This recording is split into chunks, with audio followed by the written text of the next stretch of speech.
మాతృభ్యో నమః, పితృభ్యో నమః, శ్రీ గురుభ్యో నమః. ఆ అమ్మవారి ఆశీస్సులు మనందరికీ ఉండాలని మనస్ఫూర్తిగా కోరుకుంటూ ప్రేక్షక మహాశయులకు నమస్కారం, శుభాశీస్సులు. ఈ జూన్ నెలలో మేషాది ద్వాదశ రాశుల వారికి గోచార రీత్యా ఫలితాలు ఎలా ఉంటాయో తెలుసుకుందాం. అయితే ఈ జూన్ మాసంలో కొన్ని ముఖ్యమైన పర్వదినములు ఉన్నాయి.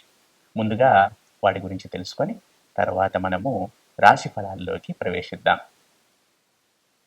ఈ జూన్ మాసంలో 2వ తేదీ నాడు బృహస్పతి కర్కాటక రాశిలోనికి ప్రవేశిస్తున్నాడు. ఈ సమయంలో మనకి యమునా నదికి పుష్కరములు వస్తాయి. మనకు తెలిసిందే, గురువు రాశి మారినప్పుడు ఆ సంచారంలో భాగంగా నూతన రాశిలోనికి ప్రవేశించినప్పుడు ఒక నదికి పుష్కరాలు వస్తాయి ప్రతి సంవత్సరం. ఈసారి యమునా నదికి పుష్కరాలు వస్తున్నాయి. అవి 2వ తేదీ నుండి ప్రారంభమవుతున్నాయి. అలాగే జూన్ 3వ తేదీ రోజు మనకు సంకష్టహర చతుర్థి అనేది వస్తుంది. ఈ సంకష్టహర చతుర్థి నాడు మనము గణపతి ఆరాధన చేయడం ద్వారా మన కష్టాల నుండి బయటపడతాం. శక్తి ఉన్నవారు ఆ రోజు గణపతి హోమం కూడా చేయించుకుంటారు. శక్తి లేని వారు గణపతి ఆలయ సందర్శన, తమకు తోచిన విధంగా యథాశక్తి, యథాభక్తి, యథామతి ఆ గణపతిని ఆరాధించటం ద్వారా సత్ఫలితాలను పొందుతారు. అలాగే 11వ తేదీ రోజు మనకు ఏకాదశి పర్వదినం వస్తుంది. ఆ రోజు ఉపవాసం ఉండటము, విష్ణుమూర్తి ఆరాధన చేయడం, నారాయణుని ఆరాధన చేయడం ద్వారా మంచి ఫలితాలను, ఆరోగ్యాన్ని పొందుతాం. అలాగే 13వ తేదీ రోజు మనకి శని త్రయోదశి, అలాగే మాస శివరాత్రి కూడా వస్తున్నాయి. ఈ 13వ తేదీ అనేది అత్యంత ప్రముఖమైనది, ప్రాముఖ్యత కలిగినది. ఆ రోజు మనము శివారాధన చేయటం ద్వారా, ముఖ్యంగా సాయంత్రం శివార్చన చేసుకోవటం ద్వారా, శివలింగానికి అభిషేకం చేసుకోవటం ద్వారా మనకు ఉన్న అన్ని కష్టాలు కూడా తొలగిపోతాయి. ఆ రోజు చాలా పవిత్రమైనది, ప్రముఖమైనది. అలాగే 15వ తేదీ రోజు అమావాస్య వస్తుంది, సోమవతి అమావాస్య. ఈ అమావాస్య తర్వాత మనకి ఈ అధిక జ్యేష్ఠ మాసము అనేది ముగుస్తుంది. 16వ తేదీ నుండి మనకు నిజ జ్యేష్ఠ మాసం మొదలవుతుంది. ఈ 16వ తేదీ తెల్లారి 17వ తేదీ నుండి మనకు మామూలుగా సాధారణంగానే గృహప్రవేశ ముహూర్తాలు, వివాహాది శుభకార్యములకు సంబంధించిన ముహూర్తాలు ప్రారంభమవుతున్నాయి. అలాగే ఈ మనకి ఇంకొక పర్వదినాలు కూడా ఉన్నాయి, కాకపోతే ఇవి చాలా ముఖ్యమైనవి. అలాగే వట సావిత్రి వ్రతం కూడా ఉంది మనకి పౌర్ణమి రోజు. బహుశా అది 29వ తేదీ, జూన్ 29 అనుకుంటున్నాను. పౌర్ణమి రోజు మనకి వట సావిత్రి వ్రతం కూడా ఉంది. ఈ విధంగా ఈ జూన్ మాసంలో మనకు చాలా పర్వదినాలు వస్తున్నాయి. విష్ణుమూర్తికి సంబంధించినవి, అమ్మవారికి సంబంధించినవి, శివుడికి సంబంధించినవి. చాలా చక్కగా ఈ మాసాన్ని వినియోగించుకుందాం. మనందరము భక్తి శ్రద్ధలతో ఆ భగవంతుడిని ఆరాధిద్దాము, యోగక్షేమములను పొందుదాము, ఆరోగ్యములను పొందుదాము.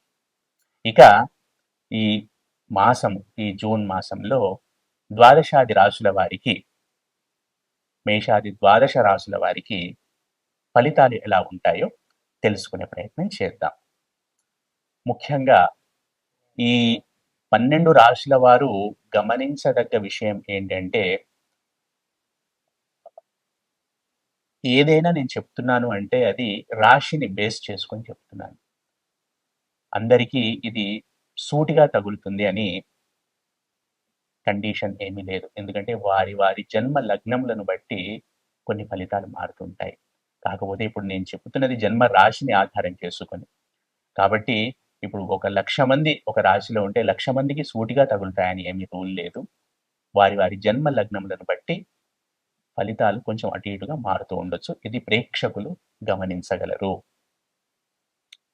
తదుపరి సింహరాశి. ఈ సింహరాశి జాతకులకు గతంలో ఎదురైన అనుభవాలు, గతంలో వారు పడ్డ కష్టాలు, గతంలో వారు అనుభవించిన మానసిక వేదన ఏవైతే ఉంటాయో అవి మెల్లమెల్లగా తగ్గుముఖం పడతాయి ఈ జూన్ మాసంలో. అవి ఆర్థికపరమైనవే అనుకోండి, మానసిక పరమైనవే అనుకోండి, శారీరక పరమైనవే అనుకోండి, వృత్తి ఉద్యోగ వ్యాపారాలకు సంబంధించినవి అనుకోండి. ఏవైనా కూడా ద పాస్ట్ ఎగని ఏదైతే ఉంటుందో అది మెల్లమెల్లగా ఈ మాసంలో తగ్గే అవకాశాలు కనబడుతున్నాయి సింహరాశి జాతకులకు. ఏదేమైనా కూడా ప్రయత్నం ప్రయత్నం ప్రయత్నం ప్రయత్నేన సఫలం మయా and hard work prevails over your luck అనేది మాత్రం దృష్టిలో ఉంచుకోండి. కష్టపడండి. ఎప్పుడైనా టార్గెట్ పెద్దగా పెట్టుకోండి. ఈ సింహరాశి జాతకులకు ముఖ్యమైన సూచన ఏంటంటే పెద్ద టార్గెట్ ఉండాలి. ఎందుకంటే మీకు అష్టమ శని నడుస్తుంది. అలాగే 12 ఇంట్లో గురువు కూడా ఉన్నాడు. ఈ విధంగా ఉండడం వల్ల కొంచెం ఖర్చులనేవి సహజంగా ఉన్నా కూడా టార్గెట్ ఎయిమ్ అనేది ఎంత పెద్దగా ఉంటే మీరు భవిష్యత్తుకు అంత చక్కటి పునాదులు వేసుకుంటున్నారని గుర్తుంచుకోండి. శని ఎప్పుడైనా పరీక్షిస్తాడు పరీక్షిస్తాడు పరీక్షిస్తాడు. మీ ఓపికను పరీక్షిస్తాడు. మీ మీ పర్సివరెన్స్ని, మీ పేషెన్స్ని, మీ డిటర్మినేషన్ని, మీ యాంబిషన్ని ప్రతిదాన్ని పరిశీలిస్తాడు. అణువు పరిశీలిస్తాడు శని. అది దృష్టిలో ఉంచుకొని కష్టపడండి. మీరు ఎక్కడ వెనక్కి తగ్గినా, అయ్యో నాకు ఇట్లా కష్టం వచ్చింది అని కొంచెం వెనక్కి తగ్గినా కూడా అక్కడ శని కూడా వెనక్కి తగ్గుతాడు. వెనక్కి తగ్గడం ఇన్ ద సెన్స్ లాంగ్ టర్మ్లో మీకు వేసే పునాదులను సరిగ్గా వేయడు. కాబట్టి మీరు ఎంత గట్టిగా ఉండి ఎంత గట్టిగా ముందుకు వెళితే అంత మంచి భవిష్యత్తు శని మీకు ఇస్తాడని గుర్తుంచుకోండి. ఏదేమైనా కూడా ఈ సింహరాశి జాతకులకు ఈ నెలలో పాస్ట్ ఎగోని అనేది కొంచెం తగ్గుతుంది, ఇంతకు ముందే చెప్పుకుంటున్నట్టు. అలాగే విద్యార్థులు ఎవరైతే క్వాలిఫైడ్ ఉంటారో వారికి ఉద్యోగ అవకాశాలు కనబడుతున్నాయి, లేదా కొత్త కోర్సులలో ప్రవేశం అనేది కనబడుతోంది.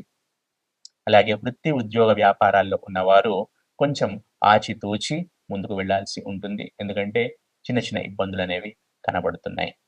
కొంచెం ఓపికగా, కొంచెం జాగ్రత్తగా, కొంచెం ముందు చూపుతూ ఉంటే వీటన్నింటిని అధిగమించవచ్చును. ఏదైనా కూడా కొంచెం మిగిలిన వాళ్ళతో పోలిస్తే ఇది కొంచెం పరీక్షా సమయం అని చెప్పవచ్చును. అలాగే సింహరాశి జాతకులకు ఎవరైతే ఇంట్లో వృద్ధులు ఉంటారో, వయోవృద్ధులు ఎవరైతే ఉంటారో వారి ఆరోగ్యం విషయంలో కూడా కొంచెం జాగ్రత్త అనేది సూచించడమైనది. ఆర్థిక పరమైన విషయాల్లో సరైన ప్రణాళిక అనేది ఉండాలి. ఆ ముందు చూపు ప్రణాళిక లేకుంటే గనక ఇబ్బందుల పాలవుతారు. ఇది గమనించగలరు. ఆ ముందు చూపుతో ముందుకు వెళితే తప్పకుండా అన్నింటి నుండి బయటపడవచ్చును. ఏదేమైనా కూడా ఈ సింహరాశి జాతకులకు ఈ మాసము ఛాలెంజెస్ ప్లస్ ఆపర్చునిటీస్ రెండు ఉంటాయి. ప్రతి నిత్యము దశరథ కృత శని స్తోత్రం చదవటం ద్వారా సత్ఫలితాలను పొందుతారు. అలాగే హనుమాన్ చాలీసా పారాయణ చేయటం ద్వారా కూడా సత్ఫలితాలను పొందుతారు.